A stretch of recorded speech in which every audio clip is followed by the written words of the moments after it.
Hello বন্ধুরা, কেমন আছেন? আশা করি খুব ভালো আছেন। আবারও চলে এসেছি টুম্পার রান্নাঘরে জনপ্রিয় একটা রেসিপি নিয়ে। রেসিপিটা দেখতে থাকুন।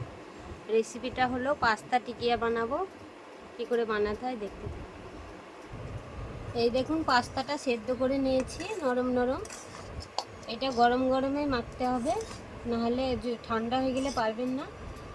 দেখুন, সেদ্ধ করে নিয়েছি পাস্তাটা।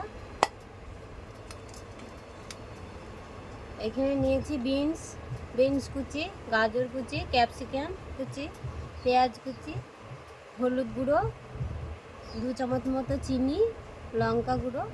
দেখুন, এর মধ্যে দিয়ে দেবো পাস্তাটা।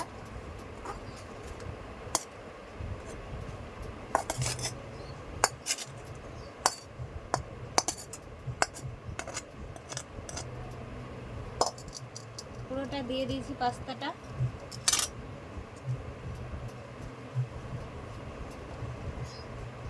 স্বাদ মতো লবণ দিয়ে দেব। এটা খুব ভালো মেখে নেব।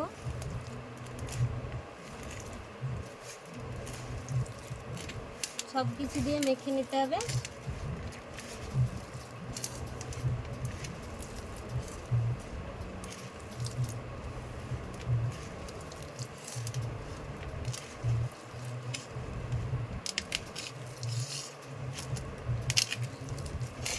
আমি পাস্তা দিয়ে টিকিয়াটা বানাচ্ছি। আপনার ভাত দিয়ে চাইলেও বানাতে পারবেন। ভাত দিয়ে অপূর্ব লাগে।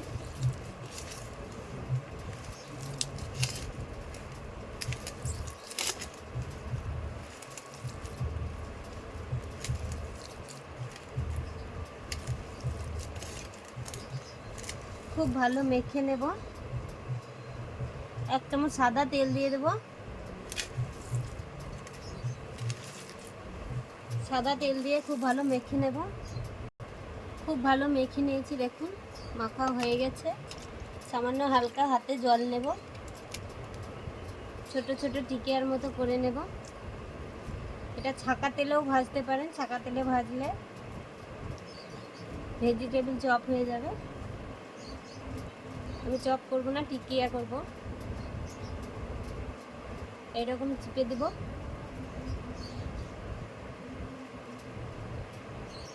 খুব সাবধানে করতে হবে, ছেড়ে ছেড়ে পালিয়ে যাবে। এই দেখেন, একটা হয়ে গেছে। আবার হাতে জল নেব।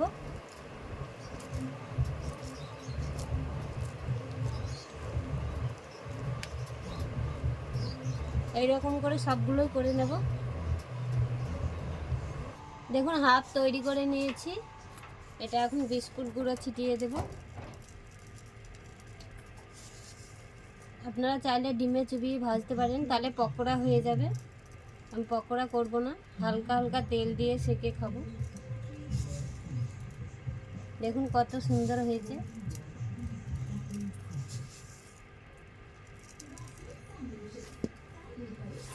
চলুন এটা ভাজা যাক। একটা চাটু বসিয়ে দিয়েছি। চাটুর মধ্যে সরষের তেল দিয়ে দিচ্ছি। সরষের তেলে বানালে কিন্তু টেস্টি হবে খেতে। তেলটা ছড়িয়ে নেব।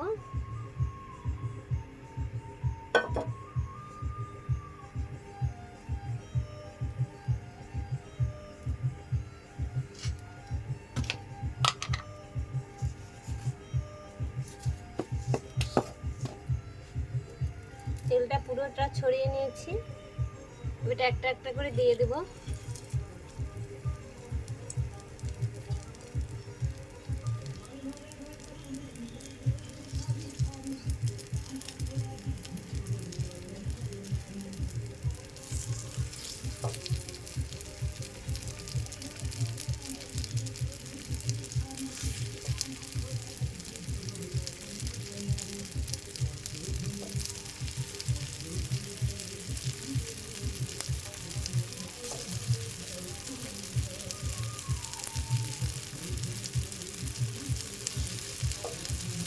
দেখুন, সেঁকতে দিয়েছি 1 পিঠ হোক 10 মিনিট।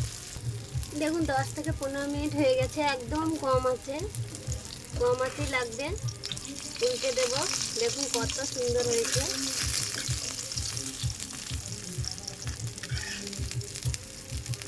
ছাকা তেলে ভাজলে অপূর্ব লাগবে খেতে। বাচ্চাদের টিফিনে দিতে পারবেন। সবগুলোই উল্টে দেব।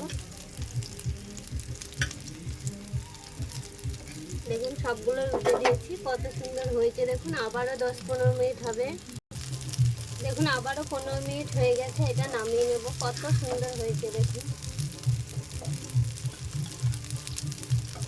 একটা একটা করে তুলে নেব সবগুলো। একদম পারফেক্ট হয়ে গেছে।